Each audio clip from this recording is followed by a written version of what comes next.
All right, let's begin with the class. Inshallah, we are going to solve few questions of forces in equilibrium. The question 8 छोटा सा सवाल है, लेकिन कुछ बच्चे होते हैं जो कहते हैं सर जो है वो इसमें कुछ डायग्राम नहीं है, तो हम थोड़ा सा बता दें। तो फिर मैं एहतियातन आप लोगों को बता देता हूँ ये सवाल भी, क्वेश्चन नंबर 8। एक बात हमेशा याद रखें, मैकेनिक्स का एग्जामिनर कहता है यू हैव टू विजुअलाइज।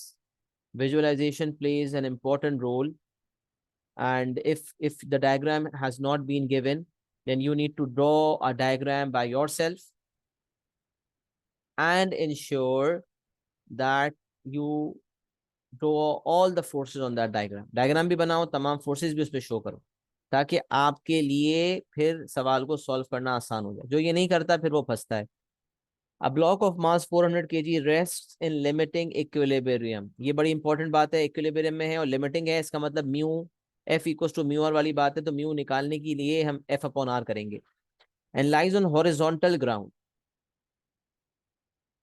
जो आपके इंक्लाइन प्लेन वाले सवाल आते हैं वो सारे न्यूटन लॉज ऑफ मोशन वाला, यानी कि तीसरे टॉपिक के अंदर मैंने डाला। फोर्सेस वाले वो सवाल जो ग्राउंड वाले हैं वो इस टॉपिक में है। इंक्लाइन प्लेन वाले टॉपिक 3 में मैंने कंपाइल किए। A force of magnitude 2000 Newton acts on the block at an angle 15 degree. तो आपने ग्राउंड बनाया, उसके अंदर एक ब्लॉक बनाया 400 केजी का। फिर एक फोर्स है act on the block at an angle 15 degree to the upwards vertical. Force एक्ट कर रही है। अच्छा, फोर्स विद द हॉरिजॉन्टल भी होती है, विद द वर्टिकल भी होती है। अब यहाँ उसने बोला है अपवर्ड्स वर्टिकल, तो ये वाले एंगल की बात हो रही है 15 डिग्री। फाइंड द कुछ बच्चे परेशान भी होते हैं, सर ये फोर्स पीछे एक्ट करेगी या आगे एक्ट करेगी। लेकिन यहाँ कुछ इन्फॉर्मेशन गिवन नहीं है इस हवाले से। जब इन्फॉर्मेशन गिवन नहीं हो तो नॉर्मल अजम्पशन यही है कि हम जब ब्लॉक को हम जब फोर्स एग्जर्ट करें तो वो आगे की तरफ से फोर्स एग्जर्ट हो रही होगी। हाँ, मतलब अगर हम ऊपर की तरफ यहाँ करें तो हो सकता है, लेकिन अगर हम मिसाल है कोई बंदा ये कहता है कि यूं फोर्स है, उस केस में मामला बदल जाएगा, क्योंकि उस केस में उस फोर्स की रिजॉल्विंग एक डाउनवर्ड कंपोनेंट देगी, एक राइट देगी। जबकि अगर हम यहाँ करते हैं मामला, तो उसमें एक राइट होगा और एक अप होगा, दोनों में फर्क आ जाता है। फिर नॉर्मल रिएक्शन सही नहीं आता, कोएफिशिएंट ऑफ फ्रिक्शन भी सही नहीं आता। तो आप समझ लें ये बात, कि समझ लें हम नॉर्मली इसको, अगर हम आगे जा रहे हैं तो पीछे से हम कुछ, अगर if we are moving forward, हमारा जो हाथ है उसके थ्रू हम, बैग हमारा पीछे होता है, हम आगे आगे चल रहे होते हैं। तो यूजुअली ऐसा नहीं होता कि अगर कोई बैग भी है, ब्लॉक है, कोई ब्लॉक को अगर हम घसीट रहे हैं तो हम आगे आगे होते हैं, ब्लॉक हमारे पीछे पीछे होता है।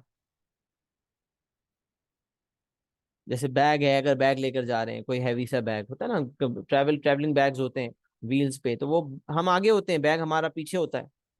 उसी तरह समझ लें आप आगे आगे, ब्लॉक पीछे पीछे, आप इसको ड्रैग कर रहे हैं, you are pulling it, right.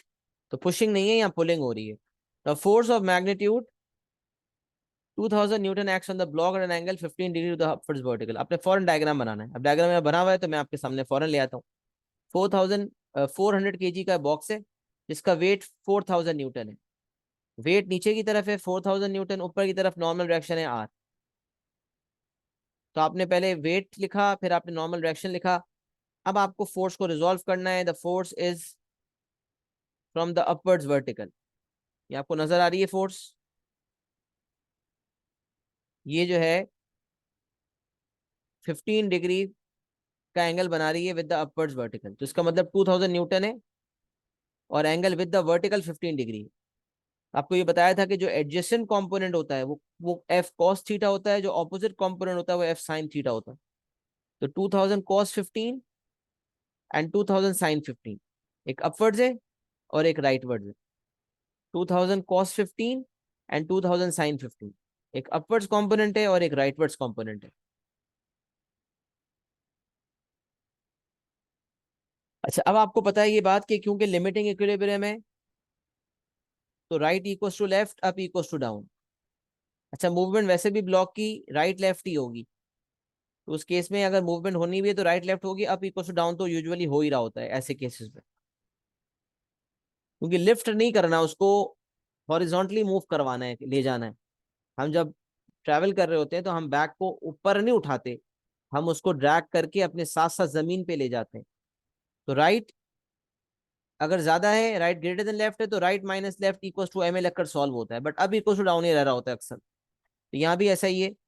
अब इज इक्वल टू, यहाँ तो इक्विलिब्रियम लिखा हुआ है, तो अब इक्वल टू डाउन, तो आर इज इक्वल टू 4000, नहीं बल्कि आर प्लस 2000 कॉस 15,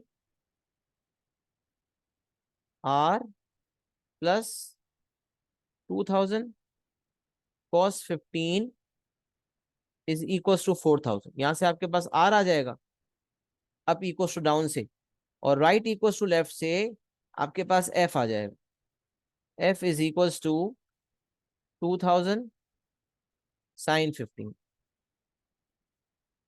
जब उसको कैलकुलेट करते हैं तो 5 SF में वर्किंग करेंगे, 5 सिग्निफिकेंट फिगर्स में। अच्छा, कोएफिशिएंट ऑफ फ्रिक्शन 2SF में मांगा हुआ है, 3SF में निकालते हैं यूजुअली, तो हम फिर 5SF वर्किंग करते हैं। 2SF में मांगा है तो 4SF में वर्किंग भी चल जाएगी। भारत इससे भी ज्यादा अच्छा ये होगा कि अगर आप F equal to mu R लगाते हैं, इसका मतलब होगा mu equal to F upon R है। तो mu equal to F upon R में जो एफ यूज करेंगे वो एग्जैक्ट यूज कर लें। 2000 साइन 15 कैलकुलेट करने की जरूरत ही नहीं है। और आर यूज करेंगे आप 4000 माइनस 2000 कॉस 15।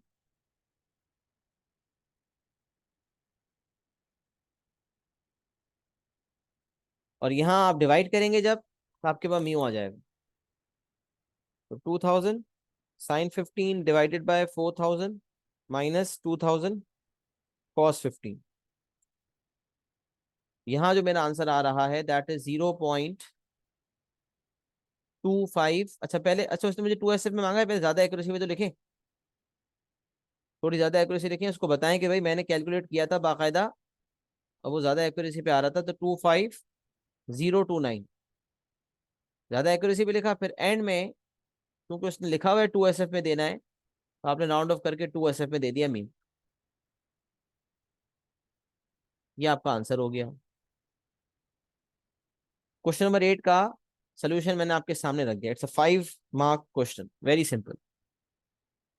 कॉपी कर लें और एक्नॉलेजमेंट दे दें, is it clear and done, so that I can move forward towards the next question.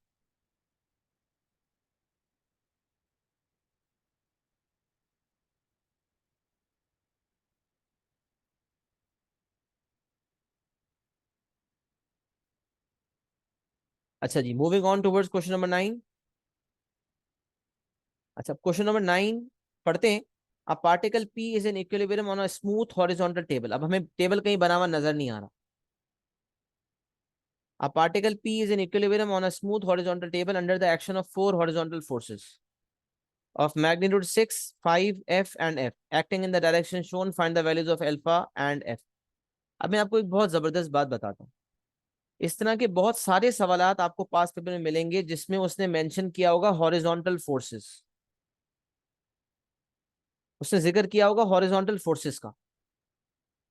अब हॉरिजॉन्टल फोर्सेस क्यों कह रहा है ये? हॉरिजॉन्टल फोर्सेस तो हम यूजुअली जो फोर्स राइट या लेफ्ट एक्ट कर रही होती है उसको हॉरिजॉन्टल फोर्स कहा जाता है, जो अप या डाउन एक्ट कर रही होती है उसको वर्टिकल फोर्स कहा जाता है। ये तो फिर ये सारी फोर्सेस 6, 5, F, इन सबको हॉरिजॉन्टल कैसे कह रहा है?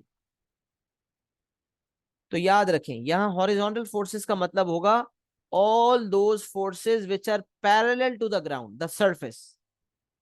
प्लेन हमारा जो जमीन है वो हमारी हॉरिजॉन्टल है ना, पूरा जमीन एक प्लेन है ना। जमीन is not just a line, right? A ground is not just a line, it's a plane and it's a horizontal plane.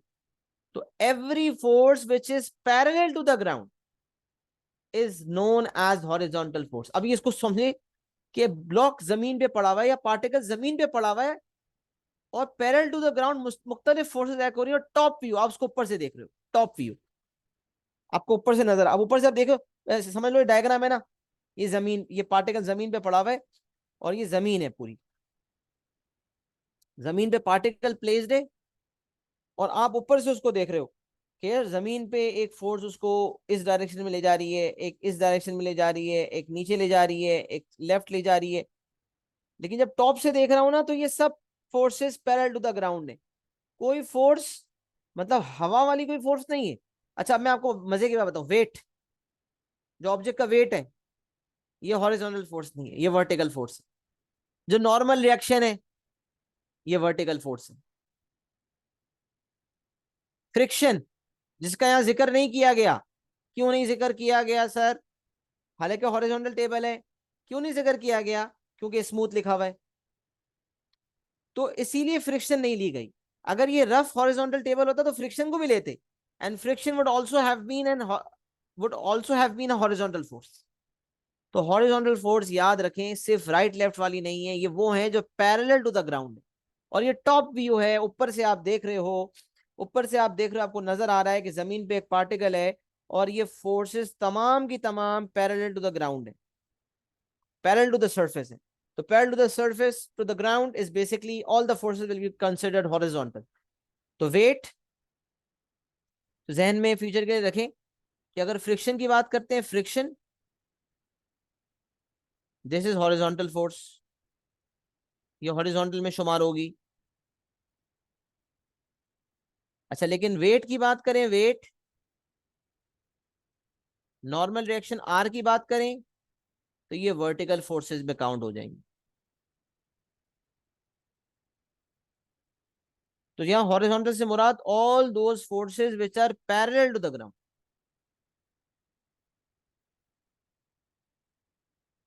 मतलब यहां इस केस में हॉरिजॉन्टल टेबल है ना, तो पैरेलल टू द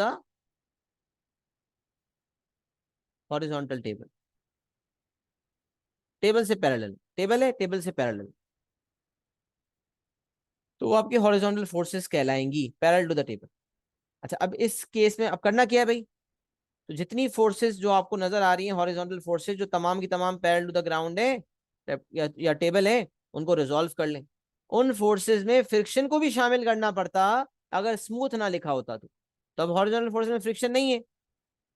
अच्छा, अब अगर तो उसने नॉर्मल रिएक्शन निकालने की बात की है, या अगर फ्रिक्शन होता और कोएफिशिएंट ऑफ फ्रिक्शन मांगता, तो फिर मुझे आर निकालना पड़ता ताकि मैं mu equal F upon R से म्यू निकाल सकूं। बट यहां उसने ना आर मांगा है मुझसे, ना उसने मुझसे वेट की कोई बात की है, ना उसने कोएफिशिएंट ऑफ फ्रिक्शन मांगा है। उसने मुझे कहा एफ और अल्फा की वैल्यू निकालो। तो जब जितनी फोर्सेस जो पैरेलल टू द ग्राउंड है या पैरेलल टू द टेबल है, अगर उनको रिजॉल्व करेंगे ना, तो वो नेट ऑफ होके रिजल्टेंट फोर्स उनकी जीरो होगी। क्यों? क्योंकि यहां पर इक्विलिब्रियम का लफ्ज लिखा हुआ है, right left and up down, right equals to left, up equals to down. तो मतलब हॉरिजॉन्टल ही है सारी फोर्सेस, बट हॉरिजॉन्टल में भी तो दो डायमेंशन होती हैं। वैसे तो हम थ्री डायमेंशन देख रहे होते हैं ना, लेंथ ब्रेथ और हाइट। तो हाइट तो वर्टिकल फोर्स कंसिडर होगी, बट लेंथ हो या ब्रेथ हो, दोनों हॉरिजॉन्टल फोर्सेस हैं क्योंकि पैरेलल टू द ग्राउंड है। लिहाजा जो ग्राउंड की तमाम फोर्सेस को रिजॉल्व करेंगे, तो राइट इक्वल टू लेफ्ट वाली भी हॉरिजॉन्टल फोर्सेस होंगी, अप इक्वल टू डाउन वाली भी हॉरिजॉन्टल फोर्सेस ही होंगी, क्योंकि हैं सारे पैरेलल टू द ग्राउंड। तो what we are going to do, we are going to resolve the forces and we are going to consider it in the same way as we used to do previously. अच्छा, अब यहाँ जरा गौर से देखें, ये angle 90 का आपको नजर आ रहा है और ये वाला एंगल अल्फा है, तो ये वाला एंगल कितना हो जाएगा? This is going to be 90 minus alpha. अच्छा, अब कोई भी फोर्स, ये एफ न्यूटन वाली फोर्स रिजॉल्व नहीं होगी, है तो सारी हॉरिजॉन्टल फोर्स, बट ये एफ न्यूटन वाली लेफ्ट है, लिहाजा रिजॉल्व नहीं होगी। ये एफ न्यूटन डाउनवर्ड्स है, ये भी रिजॉल्व नहीं होगी। ये 6 न्यूटन भी रिजॉल्व होगी और 5 न्यूटन को भी रिजॉल्व करेंगे। तो अब जरा सोचिएगा, 6 न्यूटन को रिजॉल्व किया तो क्या आएगा? 6 cos एल्फा आएगा राइट पे, तो right and up 6 cos alpha, 6 cos alpha, और ऊपर की तरफ है 6 sin एल्फा। और अगर 5 को देखा जाए, 5 को रिजॉल्व किया जाए, तो राइट की तरफ है 5 cos 90 माइनस एल्फा, और डाउनवर्ड्स है 5 sin 90 माइनस एल्फा। अब जब आपका फोर्सेस का टॉपिक मैंने शुरू करवाया था, मैंने आपको बताया था कि P1 की कुछ आइडेंटिटीज मैकेनिक्स में लगती हैं, उसमें ये भी शामिल है। cos 90 minus alpha sine alpha होता है और sin 90 minus alpha cos alpha होता है। इसकी एप्लीकेशन मैंने नीचे की है। पहले right equal to left, up equal to down देख लेते हैं। अब सबसे पहले राइट इक्वल टू लेफ्ट किया, राइट वर्ड कौन सी है, 5 cos 90 minus alpha and 6 cos alpha, right है, और लेफ्ट पर है एफ। तो देखें 6 cos alpha plus 5 cos 90 minus alpha equal to F, right equal to left apply हुआ है। फिर cos 90 माइनस अल्फा जो है साइन अल्फा हो गया, 6 cos alpha plus 5 sin alpha equal to F. अच्छा फिर अब इक्वल डाउन के मुताबिक अब जो है 6 sin अल्फा है, डाउन जो है 5 sin 90 माइनस अल्फा है और एफ है। तो 6 sin alpha equals 5 sin 90 minus alpha plus F, and sin 90 minus alpha is cos alpha, उसको लेफ्ट साइड पे ले गया तो 6 sin alpha minus 5 cos alpha equals F. अब दोनों एफ है तो साइमल्टेनियसली सॉल्व कर लिया, मतलब इक्वेट कर दिया। इक्वेट किया तो 11 cos alpha equal sine alpha, sine upon cos tan alpha हो गया। ये sine square alpha plus cos square alpha equal 1, ये वाली भी लगेगी P1 वाली आइडेंटिटी, और साइन अपॉन कॉस tan होता है ये भी लगेगी।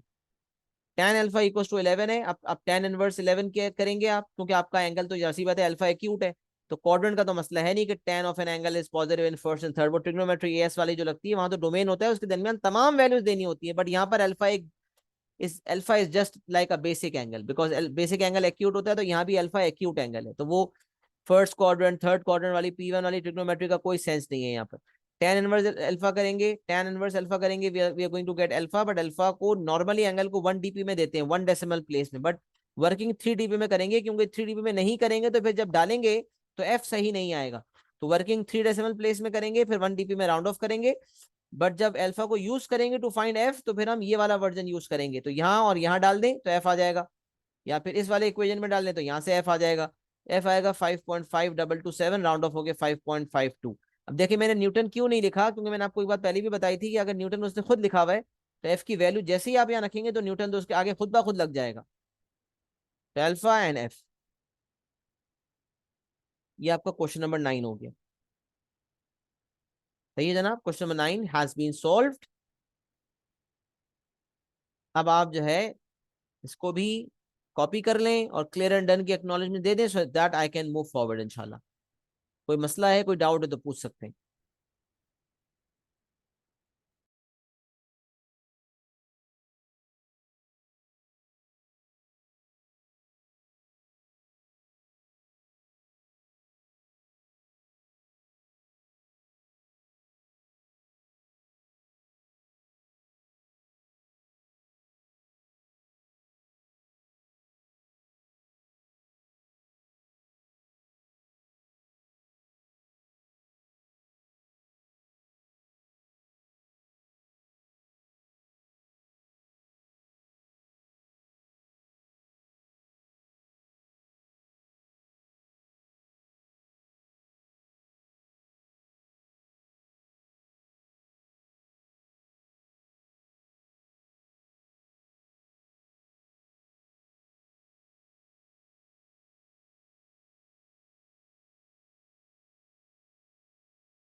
जी भाई, सब एक्नॉलेजमेंट देंगे तो मैं आगे बढ़ूंगा इंशाल्लाह।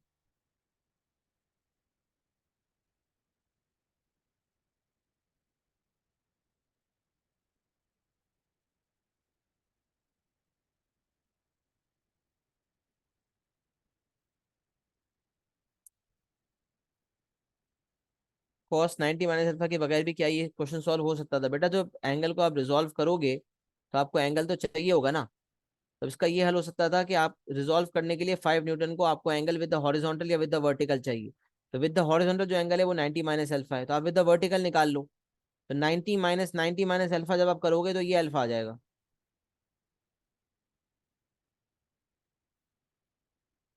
जब ये अल्फा आ जाएगा जब रिजॉल्व करोगे तो ये हो जाएगा, मतलब आप cos 90 माइनस अल्फा पे लेके नहीं जाते, आपने कहा ये अल्फा है मुझे, लेकिन 90 माइनस अल्फा अच्छा एंगल नहीं लग रहा, तो 90 में से 90 माइनस अल्फा माइनस करोगे ना, तो आपके पास ये वाला एंगल अल्फा आ जाएगा। इसको रिजॉल्व करोगे तो डाउनवर्ड्स हो जाएगा 5, एक डाउनवर्ड्स हो जाएगा एक राइटवर्ड्स हो जाएगा। तो डाउनवर्ड्स आपके पास हो जाएगा 5 cos अल्फा, और राइटवर्ड आपके पास हो जाएगा 5 sin अल्फा। 5 sin अल्फा आप राइट पे ले लेना और 5 cos अल्फा आप लेफ्ट पे ले लेना, सॉरी डाउन ले लेना। तो फिर उसमें आपको ये cos 90 minus alpha sin 90 minus alpha की जरूरत नहीं पड़ती अगर आप एंगल विद द वर्टिकल निकालते हो। क्योंकि इमीडिएटली यहाँ पर एंगल विद द हॉरिजॉन्टल आ रहा था तो मैंने उसी को फॉलो कर लिया। या ये भी कर सकते थे, एंगल विद द वर्टिकल निकाल लेते। सही है, जो कि सिर्फ अल्फा होता है, रिजॉल्व कर लेते तो फिर आपको ये रिलेशनशिप यूज ही नहीं करना पड़ता। बट पता होना चाहिए, कहीं ना कहीं आप फंस जाओ तो फिर आपको ये बात आनी चाहिए।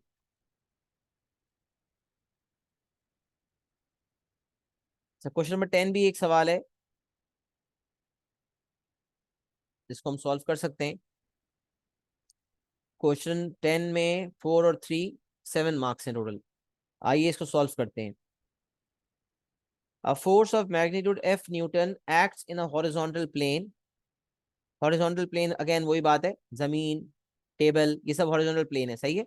The force of magnitude F Newton acts in a horizontal plane and has components 27.5 and minus 24 Newton in the x direction and y direction respectively। अब अगर मैं इसको ड्रॉ करूं तो क्योंकि इसका अच्छा रिस्पेक्टिवली लिखा हुआ है तो 27.5 इन द एक्स डायरेक्शन है, मतलब राइट, और minus 24 newton the Y direction है, इसका मतलब डाउन।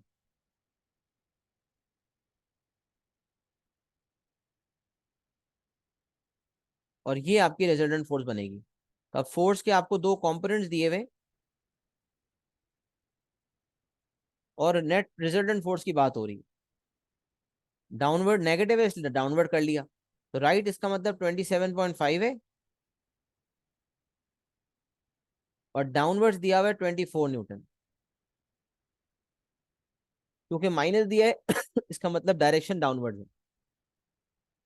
और ये जो है ये फोर्स है जिसकी बात हो रही है, एफ न्यूटन। तो ये एफ का जो है एक्स कंपोनेंट है और ये जो आपको दिया हुआ है ये एफ का वाई कंपोनेंट,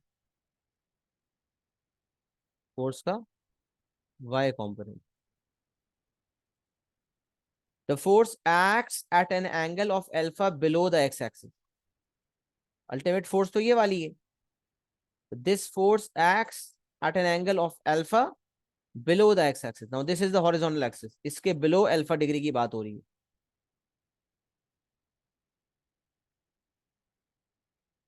और याद रखें, एक टेल होती है, एक हेड होती है, हेड होता है।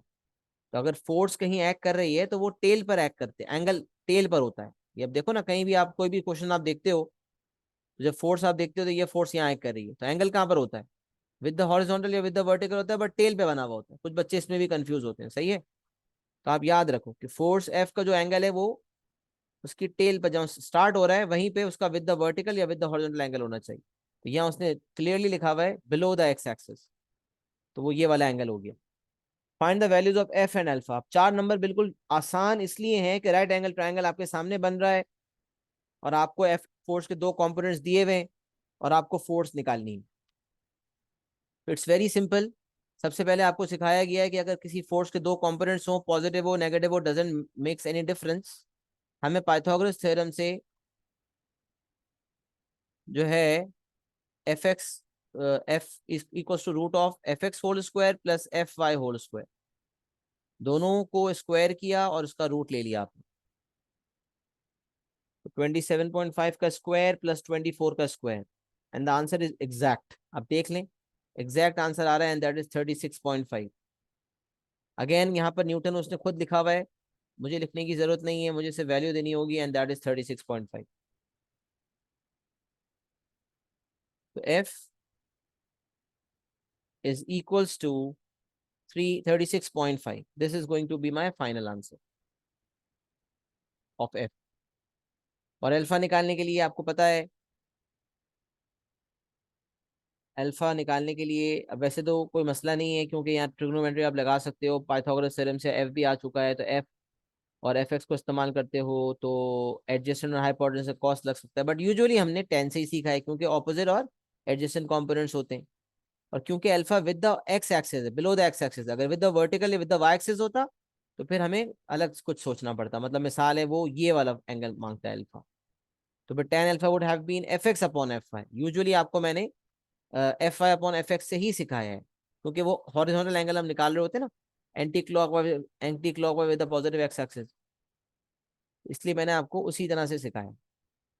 अच्छा बहरहाल, अब यहाँ पर अल्फा निकालने के लिए मैं क्या करूंगा, सबसे पहले I will write tan alpha is equals to 24/27.5, and from here I am going to get alpha. Tan inverse 24 divided by 27.5, और जो मेरा आंसर आ रहा है दैट इज 41.112 डिग्रीज, और राउंड ऑफ करके 1 dp में 41.1 डिग्री। ज्यादा एक्यूरेसी क्यों लिखता हूँ कि आगे कहीं इस्तेमाल हो जाए। ये आपका 41.1 डिग्री जो है ये आंसर हो गया। पार्ट नंबर 1 की दोनों पार्ट्स मैंने दोनों चीजें कर ली, एफ भी निकाल लिया, अल्फा भी निकाल लिया। अच्छा आगे आ जाते हैं। A second force of magnitude 87.6 Newton acts in the same plane at 90 degree anti-clockwise from the force of magnitude F Newton. A second force of magnitude 87.6 Newton acts in the same plane. किसकी बात हो रही थी भाई? Horizontal plane की बात हो रही थी। तो ये फोर्स भी सेम प्लेन में एक्ट करती है at 90 degree anticlockwise from the force of magnitude F Newton. The resultant of the two forces has magnitude R Newton and makes an angle of theta degree with the positive x-axis. अब यहाँ अचानक दो forces का resultant की बात हो गई। तो पहले दूसरी फोर्स की बात की है, फिर दोनों फोर्सेस के रिजल्टेंट की बात की है, और जो दोनों फोर्सेस का रिजल्टेंट है आर उसकी वैल्यू भी निकालने का कहा है, और जो वो angle with the horizontal with the positive X axis बना रहा है। तो हमें पता है जब हम रिजल्टेंट निकालते हैं तो उस रिजल्टेंट का हम angle with the positive X axis in the anti clockwise direction ही निकालते हैं, और मांगा भी वही। तो रिजल्टेंट के बेसिकली रिजल्टेंट का मैग्नीट्यूड मांगा है, उसका डायरेक्शन भी मांगा है। और रिजल्टेंट के लिए जो दूसरी फोर्स बयान की हुई है वो बना के नहीं दी हुई, बल्कि वो बयान की हुई है that it acts in the same plane at 90 degree anticlockwise from the force of magnitude F newton. कहाँ बनेगा जरा मुझे बताएं। अगर मैं इसको ड्रॉ करता हूं तो 90 एंटी क्लॉकवाइज कहाँ बनाऊंगा? टेल पे बनाऊंगा, हेड पे बनाऊंगा?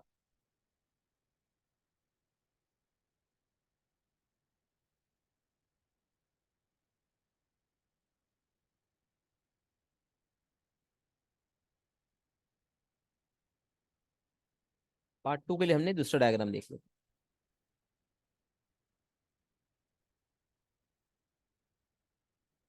जी जनाब, एक सवाल पूछा है आपसे कि जो फोर्स दूसरी फोर्स बनेगी 90 डिग्री एंटी क्लॉकवाइज वो कहाँ बनेगी? फोर्स एफ के टेल पे बनेगी या हेड पे बनेगी?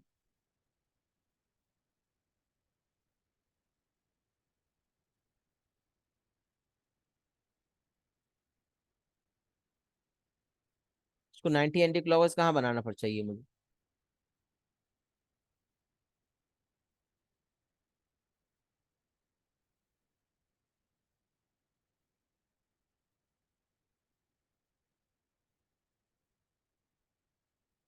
जी, everyone to participate and tell me. Physics वाले बैठे हुए हैं होशियार बच्चे, बता दें। ये जो इसने लिखा हुआ है, a force second force of magnitude 87.6 Newton acts in the same plane at 90 degree anti-clockwise from the force of magnitude 5 F Newton. F Newton की जो फोर्स दी हुई है जिसको अभी हमने ऊपर कैलकुलेट किया, उससे 90 एंटी क्लॉकवाइज पर एक 87.6 न्यूटन की फोर्स एक्सिस्ट करती है। वो कहाँ है बनेगी? हॉरिजॉन्टल पे हेड पे बनेगी या टेल पे बनेगी? हेड मतलब यहाँ बनेगी, हेड पे बनेगी, ये हेड है और ये टेल है। कहाँ बनेगी जनाब? सबकी पार्टिसिपेशन चाहिए मुझे। सही जवाब गलत जवाब से फर्क नहीं पड़ता, फर्क पड़ता है आपको पार्टिसिपेशन जरूरी है। इससे पहले कि मैं नाम लूं मुझे चाहिए कि सब पार्टिसिपेट करें।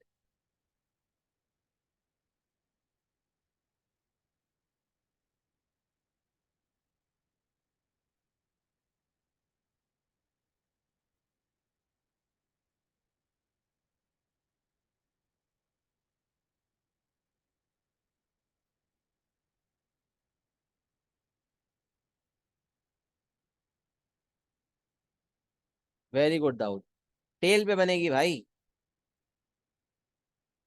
ये देखें 90 एंटी क्लॉकवाइज यहाँ से कैसे मेजर करेंगे? यहाँ से 90 एंटी क्लॉक मेजर करके कहाँ बनाएंगे इसको? यहाँ से मेजरमेंट करेंगे तो यहाँ बनेगी ना। और फिर सेम पॉइंट पे एक ही पॉइंट से तो मुख्तलिफ फोर्सेस निकल रही होती हैं, तभी तो उनका रिजल्टेंट आता है। एक फोर्स ये, एक और फोर्स यहाँ कहीं निकलेगी, इन दोनों फोर्सेस का कोई रिजल्टेंट होगा। तो टेल पे बनेगी, नॉट ऑन हेड। तकरीबन का सवाल का सबने हेड हेड हेड कह दिया, लेकिन है टेल। अब देखें यहाँ बना रहा हूं मैं, देखो ना आप सोचो तो सही, यहाँ से अगर मैं 90 डिग्री एंटी क्लॉकवाइज मेजर करता हूँ, क्योंकि ये क्लॉकवाइज डायरेक्शन होता है, घड़ी का डायरेक्शन ये होता है, इससे ऑपोजिट एंटी क्लॉकवाइज ये डायरेक्शन होता है। तो यहाँ से अगर मैं एंटी क्लॉकवाइज जाऊंगा, यहाँ कहीं एंगल बनेगा, ये बनेगा, यहाँ फोर्स बनेगी। एक ही पॉइंट से मुख्तलिफ फोर्सेज निकल रही होती हैं। नॉर्मल कोप्लेनर फोर्सेज इसी तरह तो होती हैं, यहीं से फोर्स जा रही है, सारी फोर्सेज एक ही पॉइंट से निकल रही होती हैं, फिर उनका रिजॉल्व करते हैं हम। तो टेल पे बनेगी। लिहाजा अब जब मैं यहाँ बनाऊंगा, तो अब यहाँ पर मैं यहाँ कहीं फोर्स को बनाऊंगा।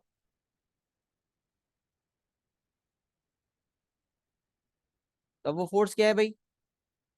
वो फोर्स 90 एंटी क्लॉकवाइज पे बनेगी। तो मैं एक काम करता हूँ, ये जो फोर्स है ना, इसको मैं नीचे कर सकता हूँ क्या? तो इसको मुझे थोड़ा रिसाइज करना पड़ेगा, थोड़ा छोटा हो जाए।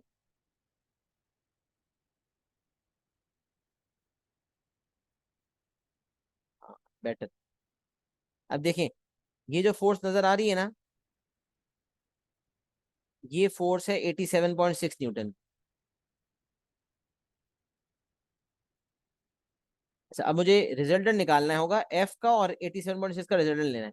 The result of the two forces, एक फोर्स एफ थी जो मैंने निकाली थी, अब मेरे पास आ चुकी है वो, तो मैं उसको लिख देता हूँ। इट्स 36.5। अच्छा, अल्फा मेरा मौजूद है, और 36.5 तो रिजॉल्व भी हुई हुई है ना, उसके तो राइट और डाउनवर्ड दोनों कॉम्पोनेंट पता है। अब जिससे रिजॉल्व करना पड़ सकता है, अच्छा ये वाला एंगल हमें पता है 90 डिग्री है, तो क्यों ना हम ये वाला एंगल निकाल लें जिससे रिजॉल्व करने कर सकें। तो हम अगर 90 में से अल्फा माइनस कर दें, 90 में से 41.112 माइनस करेंगे ताकि एक्यूरेसी ज्यादा है, तो मेरे पास ये वाला एंगल आ गया 48.888।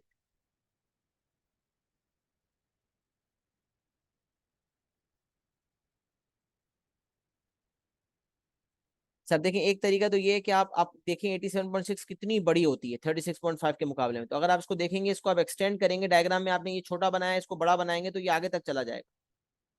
अच्छा, फिर अगर आप सोचोगे, ये फोर्स है, ये फोर्स है, इनका रिजल्ट का एक्ट करेगा, तो अगर हेड टू टेल रूल के मुताबिक इस वाली फोर्स को आप यहाँ ड्रॉ करते हो। अच्छा, अगर आप हेड पे भी बनाते हैं ना, मिसाल है, वैसे तो टेल पे बननी है, एक ही पॉइंट पे बनती है, लेकिन अगर आप head to tail rule follow करते हो, तो फिर आप क्या करोगे, ये इस पॉइंट से आप फोर्स को एक्सटेंड करोगे, फिर यहाँ से 90 एंटी क्लॉक करोगे, तो फिर वो सेम इम्पैक्ट आएगा, क्योंकि दोनों सेम सेम हो जाएंगे। तो हेड पे भी बन सकती है, प्रोवाइडेड कि आप डॉटेड लाइन पहले बनाएं फोर्स की, और फिर आप यहाँ इसको एक्सटेंड करें, और ये वाला एंगल आपका फिर 90 डिग्री होगा। लेकिन सारी सेटिंग बनी हुई है यहाँ, क्योंकि अल्फा यहाँ लग रहा है, सारी चीज नजर आ रही है। अब आप इसी तरह, तो अगर कोई यहाँ बनाने की कोशिश करता है, तो फिर जब उसको एक्सटेंड करेगा, तो अब वो देखेगा कि 90 डिग्री, जब ये वाली चीज है तो ये भी 90 है, तो ये राइट एंगल ट्रायंगल बनेगा। तो डायरेक्टली जो है 36.5 और 87.6 को पाइथागोरस थ्योरम से डील करने के बाद डायरेक्ट आर आ सकता है। बट फिर एंगल निकालने के लिए टेंशन रहेगी कि एंगल कैसे निकलेगा, एंगल कैसे निकालेंगे, फिर सवाल ये पैदा होता है। तो एंगल निकालने के लिए पहले ये पूरा एंगल निकलेगा, फिर उस पूरे एंगल में से ये वाला एंगल माइनस हो जाएगा, तो ये वाला जो एंगल होगा ये रिजल्टेंट का एंगल होगा। एक ये भी तरीका हो सकता है,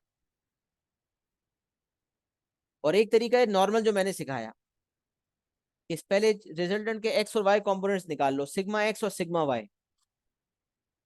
मैं उसी को फॉलो कर रहा हूँ, rather than following head to tail rule, I am following the normal methodology जो मैंने सिखाई है नॉर्मली।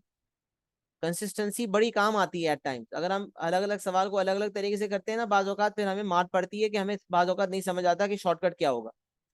तो एक मेथड पे हाथ साफ कर सकते हैं, लेकिन अगर आप स्मार्ट इनफ हैं, डील कर सकते हैं, तो कर लें। मतलब अगर यहाँ 87.6 वाली फोर्स यहाँ बन जाती है हेड टू टेल रूल के मुताबिक, तो फिर यकीनन इन दोनों फोर्सेस का रिजल्टेंट ये होगा। और क्योंकि यहाँ ये वाला एंगल 90 डिग्री है, तो ये भी 90 डिग्री होगा। और ये अगर 90 डिग्री है, तो 36.5 और 87.6 को पाइथागोरस से आप सॉल्व करोगे, तो आर आपका फौरन आ जाएगा, जबकि नॉर्मली रिजल्टेंट पाइथागोरस से नहीं आता।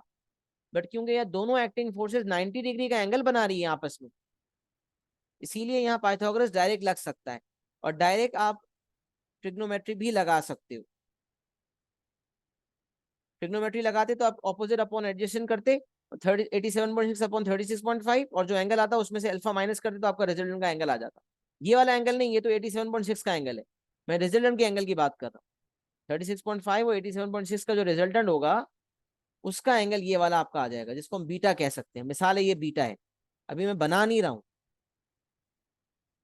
मैं ऐसे ही लिख देता हूँ। चले मेथड 2 पहले लिख देता हूँ ऐसे ही जो मैंने आपको बताया कि आप अगर आर निकालते हो तो आर निकालने के लिए स्क्वायर रूट ऑफ 36 पॉइंट, ये होगा head to tail rule. Head to tail rule अगर आप फॉलो करते हो ना उसके मुताबिक, तो आपका ये आ जाएगा,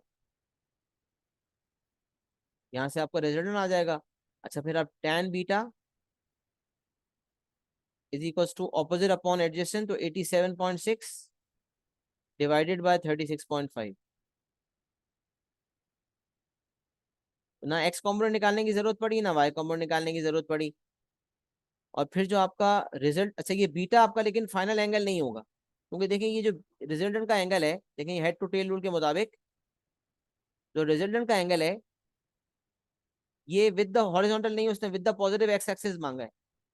ये तो रिजल्टेंट का एंगल होगा from the 36.5 Newton force, from the positive X axis थोड़ी, क्योंकि यहाँ लिखा हुआ है makes an angle theta with the positive X axis. तो फिर जो रिजल्टेंट का एंगल आपका आया होगा, ये वाला जो एंगल आया होगा जिसको हम बीटा कह रहे हैं, उसमें से अल्फा को माइनस करना पड़ेगा। तो थीटा निकालेंगे, यहाँ से बीटा निकलेगा, और जो थीटा उसने मांगा उसको निकालने के लिए हम बीटा में से अल्फा को माइनस कर देंगे। If you are going to do this, tan inverse 87.6 divided by 36.5 and then is 67.38 something आ रहा है, 67.380, 67.380 में से हम अल्फा को माइनस कर देते हैं। अल्फा आया था 41.112, we are getting 26.268, 268 आ रहा है, राउंड ऑफ होकर 26.3 डिग्री हो जाएगा, करेक्ट टू 1 डेसिमल प्लेस। और अगर पाइथागोरस थ्योरम लगा लेते तो आर भी आ जाएगा। ये क्यों हो पा रहा है? क्योंकि जो दो फोर्सेस हैं जिनका रिजल्टेंट हमें चाहिए वो दोनों आपस में 90 डिग्री के एंगल पे हैं, इसलिए पाइथागोरस भी डायरेक्ट लग रहा है, ट्रिग्नोमेट्री भी डायरेक्ट लग रही है, ट्रिग्नोमेट्रिक रेशियोज। 37.681 आ रहा है, राउंड ऑफ होके 37.7 न्यूटन हो जाएगा। देखिए आंसर क्या है। नहीं, मेरे से कोई गलती हुई है, अच्छा मैंने स्क्वायर नहीं किया, सॉरी माय बैड, 87.6 को मैंने स्क्वायर नहीं किया। आंसर कैसे सही आएगा चंदा? 94.9 एग्जैक्ट आ रहा है, 94.9 न्यूटन एग्जैक्ट आंसर आ रहा है मेरा। अब देखिए आंसर क्या है। हाँ भाई, 94.9 भी है, 26.3 भी है। तो एक मेथड 2 तो मैंने कर दिया, जो मैंने यहाँ पर डायग्राम पे नहीं बनाया, बल्कि मैंने आपको रेड से बना के दिखाया था कि ये 87.6 होती है आपकी, रिजल्टेंट नहीं होती है, नॉर्मल फोर्स होती है, और इनका जो रिजल्टेंट होता वो फिर आर होता। फिर वो पूरा होता और उसका विद द एक्स एक्सिस निकालने के लिए उसको थीटा कह देते हैं, इसको बीटा कह देते हैं, बीटा में से अल्फा माइनस करते थीटा आ जाता। अच्छा, इस वक्त जो डायग्राम बना हुआ है उसके मुताबिक, और जो मैंने मेथडोलॉजी नॉर्मली सिखाई वो है राइट माइनस लेफ्ट। तो राइट क्या है भाई? तो 87.6 को रिजॉल्व करेंगे, तो उसके लिए आपने पहले 90 में से अल्फा माइनस किया, तो 87.6 का एंगल आ गया विद द हॉरिजॉन्टल। तो रिजॉल्व करो, ये मेथड नंबर 1 है। 87.6 cos 48.888,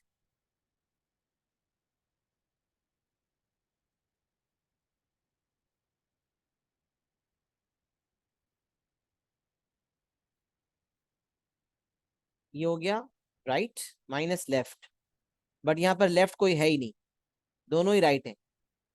ये 87.6 का भी राइट होगा और 27.5 भी राइट है, तो इसमें आप 27.5 को ऐड कर देंगे, लेफ्ट तो कोई है ही नहीं। तो यहाँ से आपका सिग्मा एक्स कॉम्पोनेंट आ जाएगा,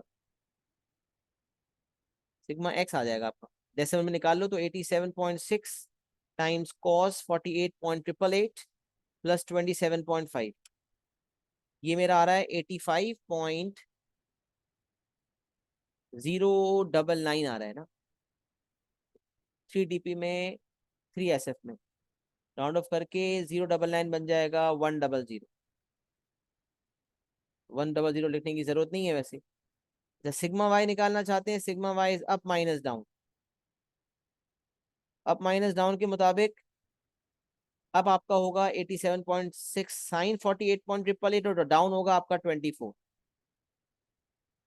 87.6 साइन 48.888 -24।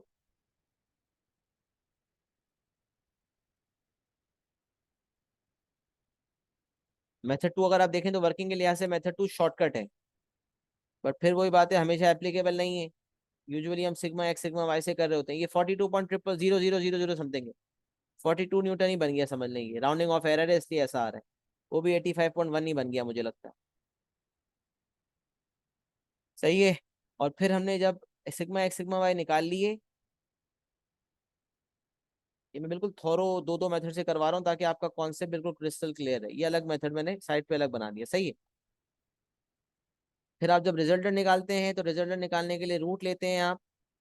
उसमें आप 85.1 का स्क्वायर प्लस 42 का square, root of 85.1 square plus 42 square. Again this is exact 94.9, वही आंसर बन रहा है। डायरेक्टली 94.9 न्यूटन आ गया यहाँ से। सब एंगल निकालने के लिए, क्योंकि आपके पास एक्स कंपोनेंट भी पॉजिटिव है वाई भी पॉजिटिव है, तो मैंने कहा था अगर दोनों कंपोनेंट्स पॉजिटिव हो इसका मतलब resultant lies in the first quadrant, और रिजल्टेंट का एंगल होगा 30। थीटा जो है वो अल्फा के बराबर होगा। थीटा विल बी, अच्छा ये अल्फा नहीं, जो बेसिक एंगल मैंने आपको बताया था। तो इसलिए आपका डायरेक्टली मैंने आपको स्टेप सिखाए थे एंगल निकालने के लिए कि from the positive X axis निकलता है, लेकिन उसके लिए पहले अल्फा निकालते हैं। अल्फा निकालने के लिए tan inverse y upon x, तो 42 अपॉन 85.1, तो यहाँ डायरेक्टली आपका थीटा निकल आएगा क्योंकि थीटा अल्फा के बराबर है। तो अल्फा होगा tan इनवर्स 42 अपॉन 85.1। करें जरा, लेकिन दोनों इंटायरली डिफरेंट वर्किंग्स हैं, बट आप देखेंगे सेम आंसर आ रहा है। एंड 26.3 यहाँ से एंगल डायरेक्ट आ रहा है 26.3।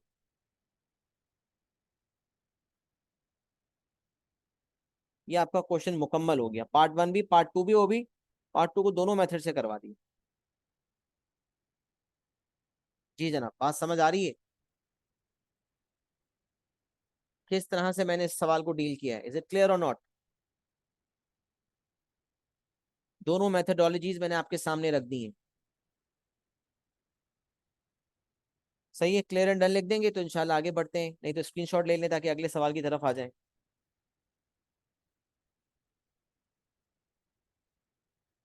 ये है क्वेश्चन नंबर 10। क्वेश्चन के साथ भी स्क्रीनशॉट ले सकते हैं ताकि आपका महफूज रहे।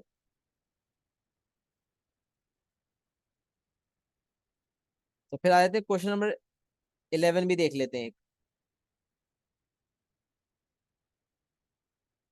6 मार्क्स की रिक्वायरमेंट है question number 11। A small smooth ring R of weight 8.5 Newton is threaded on a light inextensible string। अब हमें हर टर्म का मतलब तो पता है। लाइट inextensible string,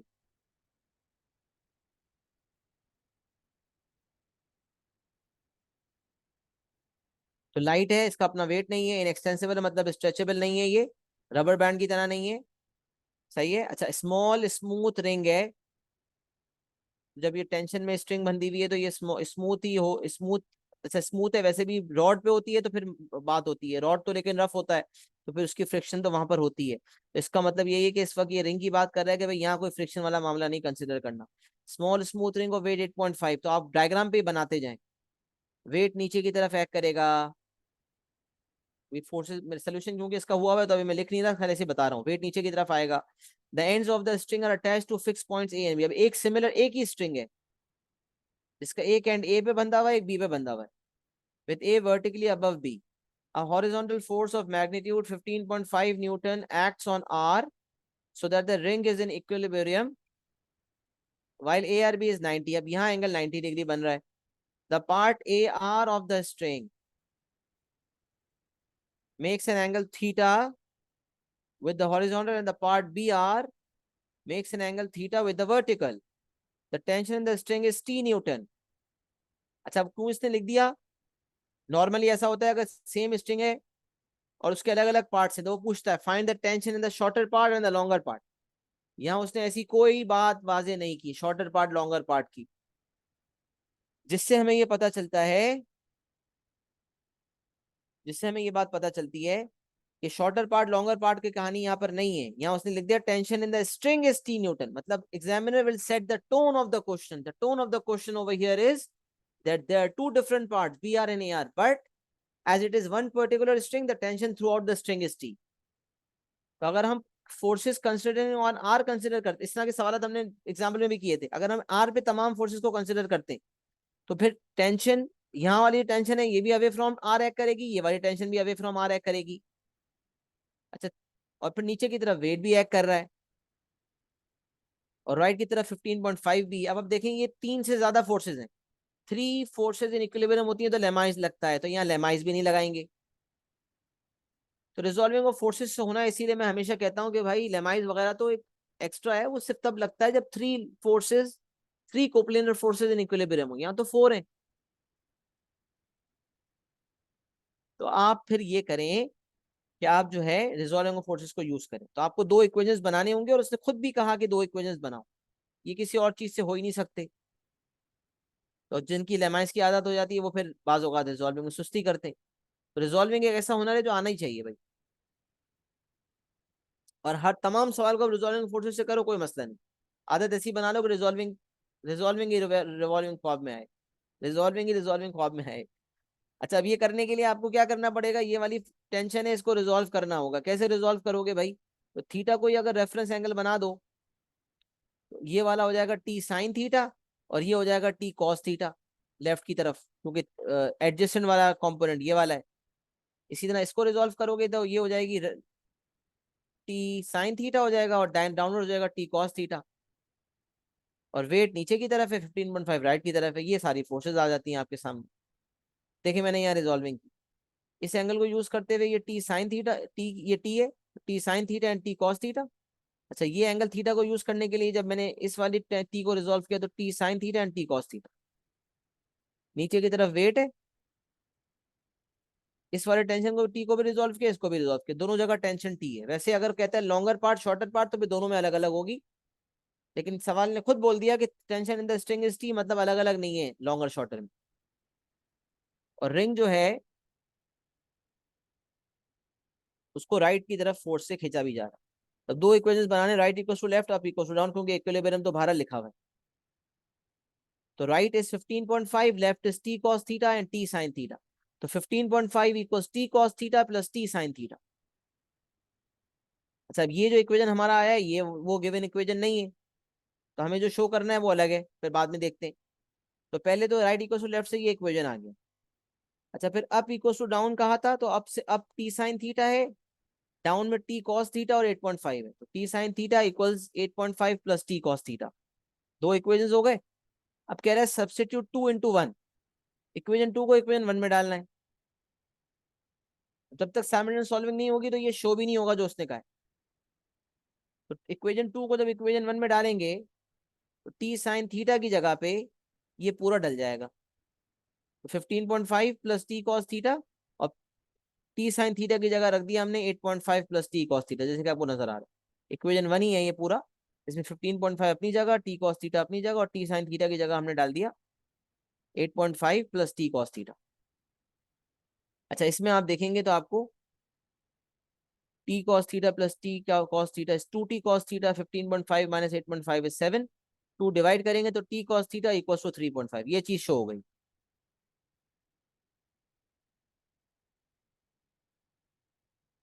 सही है, तो ये शो हो गया आपका।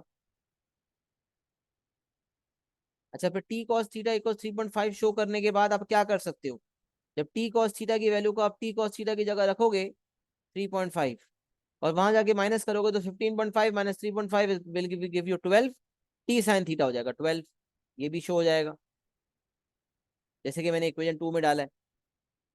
इक्वेशन वन में भी डाल सकते थे, मैंने टू में डाल दिया। तो टी कॉस थीटा पूरे की वैल्यू 3.5 टू में डाल दो या वन में डाल दो, शो होना है आपका टी साइन थीटा इक्वल 12। अच्छा, ये आपका इक्वेशन 1 था, इक्वेशन 2 था, इक्वेशन 1 को इक्वेशन 2 के साथ साइमल्टेनियस सॉल्व किया, इक्वेशन 3 बन गया। इक्वेशन 3 को इक्वेशन 2 में डाला या इक्वेशन 1 में डाला तो इक्वेशन 4 आ गया। थर्ड एंड फोर्थ हमने इनको नाम दे दिए। अब इन थर्ड एंड फोर्थ को साइमल्टेनियस सॉल्व करना है। अच्छा, अब इसको सॉल्व करने के लिए तरीके मुख्तलिफ है। टी को सब्जेक्ट बना लें तो यहाँ 12 अपॉन साइन थीटा हो जाएगा और यहाँ 3.5 अपॉन कॉस थीटा हो जाएगा। इक्वेट कर दें, 12 upon sine theta equals 3.5 upon cos theta, cross multiply करेंगे tan थीटा इक्वल्स 12 अपॉन 3.5। अच्छा, अब ये भी हो सकता है, वैसे हम नॉर्मली ऐसा नहीं करते, सब्स्टिट्यूशन ही इस्तेमाल करते हैं ना साइमल्टेनियस सॉल्विंग करने के लिए, बट जब इक्वेशन इस फॉर्म में हो कि कुछ प्लस माइनस वाले टर्म्स हैं ही नहीं, जैसे यहाँ पर डायरेक्ट डिवाइड कर सकते हैं। डायरेक्ट डिवीजन पॉसिबल है, हमेशा पॉसिबल नहीं है, ये बात याद रखें। यहाँ पॉसिबल है डिवीजन वाली चीज। तो इक्वेशन साइन थीटा ऊपर है, कॉस थीटा नीचे, जब डिवाइड भी करूंगा ना तो ये पूरा इक्वेशन इस पूरे से डिवाइड हो जाएगा, मतलब इस पूरे से ये वाला डिवाइड हो जाएगा।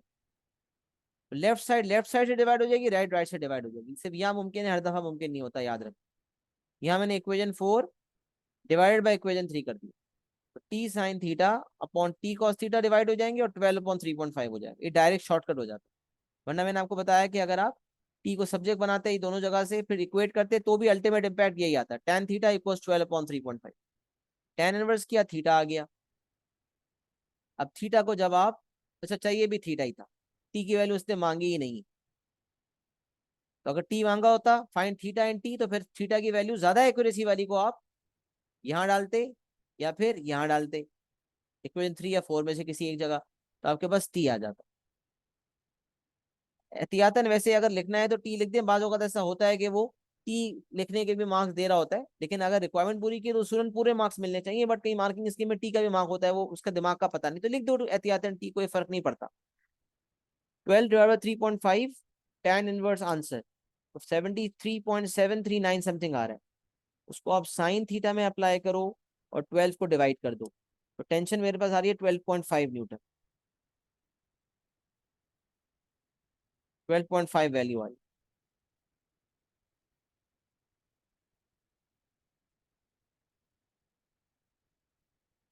एग्जैक्ट आ रही है 12.5, तो टेंशन मांगी नहीं है उसने, खाली थीटा मांगा है, बट टेंशन भी दे दें क्योंकि अननोन्स तो दो थे, तो आपने दूसरा भी दे दिया एहतियातन। सही है, वैसे थीटा मांगा गया है उसूलन, अगर थीटा दे दे तो मार्क्स पूरे मिलने चाहिए, मैंने कहा बट एग्जामिनर के दिमाग का पता नहीं होता, मार्किंग इसी में कहीं मैंने देखा है, मांगा कुछ और होता है और उसको निकालने के लिए कोई और दूसरा वेरिएबल जो इन्वॉल्व होता है उसकी भी वैल्यू के मार्क्स दिए होते हैं। उसूलन तो पूरे मिलने चाहिए, लेकिन यू नेवर नो, तो इसलिए जितने वेरिएबल्स अननोन दिए सब निकाल दो, एंड में आंसर उसी के ऊपर लिखो जो मांगा गया है। तो ये क्वेश्चन 11 एक पूछा गया था, अल्हम्दुलिल्लाह ये भी सॉल्व हो गया। बाकी आप देखेंगे तो रिजॉल्विंग ऑफ फोर्सेस वाले सवालात हो गए हैं, उस टेंशन वाले सवालात भी किए हैं, ग्राउंड वाले भी किए हैं, रॉड वाले भी किए हैं। सिमिलर पैटर्न के सवालात होते हैं, आपने प्रैक्टिस करके आइडेंटिफाई करना है कौन से सवालात में आपको मुश्किल हो रही है। जब तक कि आप खुद सवाल लेकर नहीं आएंगे मजा नहीं आएगा। ऐसा तो नहीं है मैं करवाता रहूं और आप खाली सुनते चले जाएं। असल मजा तो तब आएगा जब आप खुद करके लाएं और मुझसे पूछें। तो मुझे बताएं क्या क्वेश्चन 11 सबको क्लियर है? क्लियर एंड डन लिख दें। और फिर अब मैं चाहता हूं कि आप इंडिपेंडेंटली ज्यादा सवालात करें, खुद से करें। डिवीजन कब अप्लाई होता है? मैंने कहा ना, जब जब मिसाल है, मैं यहाँ डिवीजन नहीं कर सकता था। अगर मैं यहाँ डिवीजन करने जाता तो T cos theta plus T sine theta divided by 8.5 plus T cos theta हो जाता, and 15.5 divide by T sine theta हो जाता। अब ये फंस जाता सवाल। क्या अब इस डिवीजन का मैं क्या करता? एंड में मुझे क्रॉस मल्टीप्लाई करना पड़ता, वो साइन स्क्वायर में कन्वर्ट हो जाता। तो जब प्लस वगैरह बीच में हो रहे होते हैं तो हम नहीं करते, बट इस तरह से अगर आप देखोगे लेफ्ट, और एक और चीज देखेंगे, लेफ्ट पे टी साइन थीटा है या लेफ्ट पे टी कॉस थीटा है, तो मुझे पता है कि जैसे ही मैं डिवाइड करूंगा तो डायरेक्ट मेरा ऑब्जेक्टिव अचीव हो जाएगा, sine theta upon cos theta tan theta हासिल हो जाएगा। तो आपको नजर आ रहा हो कि एक तो एडिशन नहीं हो रही, यहाँ भी लेफ्ट पे भी एक टर्म, राइट पे भी एक टर्म, दोनों जगह। और फिर जब डिवाइड करूंगा तो लेफ्ट अपॉन लेफ्ट और लेफ्ट डिवाइड होंगे आपस में, तो वहां से मुझे टेन थीटा मिल जाएगा और टी ओ टी कट जाएगा। ये शॉर्टकट आप लगा सकते हो फिर। इसी तरह के सिमिलर पोजीशन पे आप डिवाइड वाले लगा दो ना, वरना यूजुअली नहीं लग सकता। जब नहीं, अगर आपको कंसिस्टेंसी कंसिस्टेंसी रखनी है तो आप नॉर्मली इसी तरह करो, टी को सब्जेक्ट बना देते हैं यहाँ पर भी, और टी को यहाँ भी सब्जेक्ट बना देते और फिर दोनों को इक्वेट कर देते नॉर्मल तरीके से, जैसे हमने इक्वेशन 1 इक्वेशन 2 इक्वेट किए थे, ये नॉर्मली जैसे हम इक्वेट करते हैं वैसे इक्वेट कर देते, तो कंसिस्टेंसी रहेगी। डिवाइड वाली चीज अगर आप नहीं करना चाहते, लेकिन यहाँ क्या डिवीजन वाली चीज एप्लीकेबल थी तो मैंने कर दी। सही है। तब आप लोगों से गुजारिश ये भाई कि जो मैंने सवालात, चंद सवालात मैंने आपके सामने रखे हैं, तो हमने तकरीबन 4 सवाल आपके सामने सॉल्व किए। हॉरिजॉन्टल फोर्सेस वाला सवाल भी मैंने करवा दिया ताकि आपको बताया कि वो टॉप व्यू है, क्यों उसे हॉरिजॉन्टल फोर्सेस कहा जा रहा है। फिर आपके जो मसले कुछ बच्चों के कहे थे वो भी रिजॉल्व हो गए। मजीद भरपूर तरीके से सवाल करके लाएंगे, मुझसे शेयर करेंगे, तो इंशाल्लाह नेक्स्ट क्लास में मजीद सवाल करवाऊंगा। आज के लिए इंशाल्लाह इतना ही रखते हैं। अपना बहुत सारा ख्याल रखिएगा। अस्सलाम वालेकुम व रहमतुल्लाहि व बरकातहू।